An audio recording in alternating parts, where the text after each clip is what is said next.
Hi everyone, today's Friday, March 27th. I'm Emily Wetzel. I'm here to present my feedback on chapters 3 and 4 from the Strategic Management textbook. And today I have a special apprentice MBA student. Go ahead and introduce yourself. I was Eleanor because I love my mama because I go in preschool. That's Eleanor.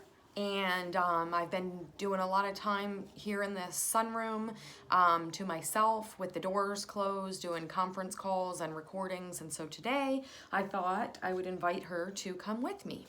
So without any further ado, let's jump in. So chapter 3 focused primarily on company forming a strategy and talked a little bit about the macro or external environment. Just wanted to say that overall I thought Tim and Carrie did an excellent job with their presentation. It was engaging and also learned a lot from it. So they talked about PESTLE. I also really liked that they included the SWOT analysis. I didn't see that in the chapter, but I thought it really tied in well, especially the external components of it. So nice job with that. Way to take it to the next level. I also liked the pyramid in the video. I thought that was a good way to kind of analogize the SWOT forces, and I liked how the outside forces, including threats and opportunities, were kind of up at the top of the pyramid where they would show the pressure that was being exerted. I also liked that the video talked about you can do those that type of SWOT analysis, but you have to remember that your environment's dynamic and it's ever changing. So you also have to try to strategize and be prepared for how those forces can shift or change. So obviously you can't set the external environment, but you can plan for it and strategize for it. I liked Tim's take on some of the SWOT stuff because I had initial ones, and I also noticed that the strengths and opportunities and threats sometimes can cross over. So you can see something as a weakness, or you can choose to see it as an opportunity. And I think we saw some of that with the Pepsi example that they gave. So the fact that Pepsi wasn't in some of those emerging markets internationally was a weakness, but it was also an opportunity. This is not coronavirus. She just has a little bit of a wet cough, not a dry cough. No fever. I also liked the fact that he mentioned that legal and political environment can be hard to distinguish. And I really liked their take on the Porter's 5 forces. So we were just doing that section with our briefing number 2. And I liked when they talked about that center bullet, the competitive rivalry.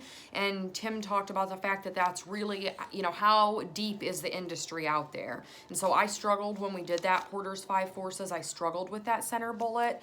And I liked that he included that it was kind of deep or shallow. I loved both the activities that they did. I thought they were both really good.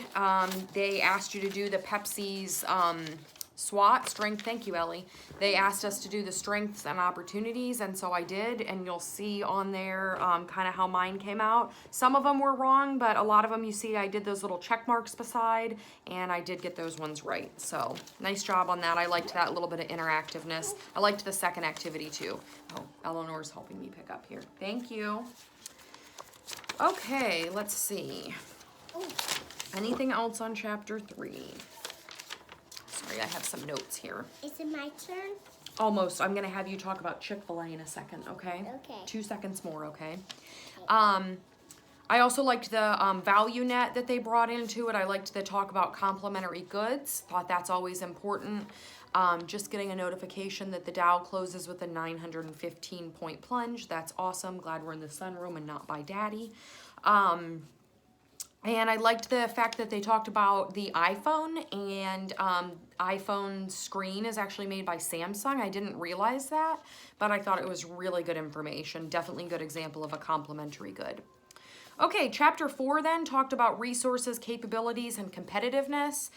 They showed a really cool video on Chick-fil-A. I wasn't aware that Chick-fil-A had been open for 50 years.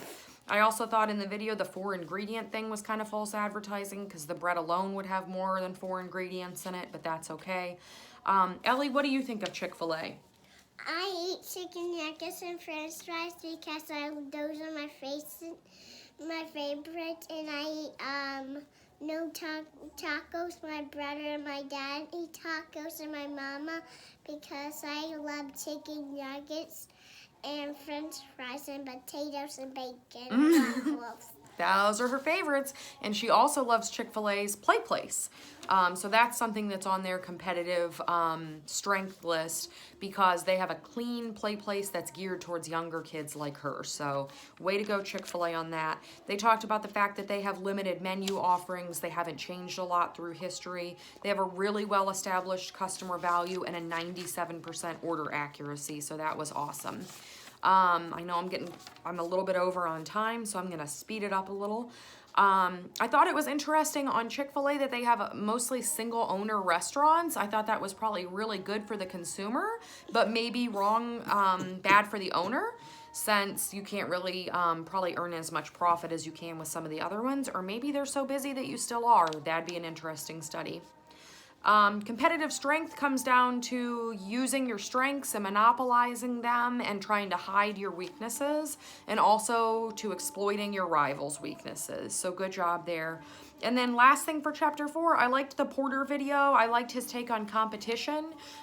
He really got it down to competition has to do with the company, but then it also has to do with the people in that area. So I thought that was a good kind of useful information. He really boiled competition down to being production. It's about being productive, and that would be the same for your company and for your people. So they have to be productive in order to be able to buy your product.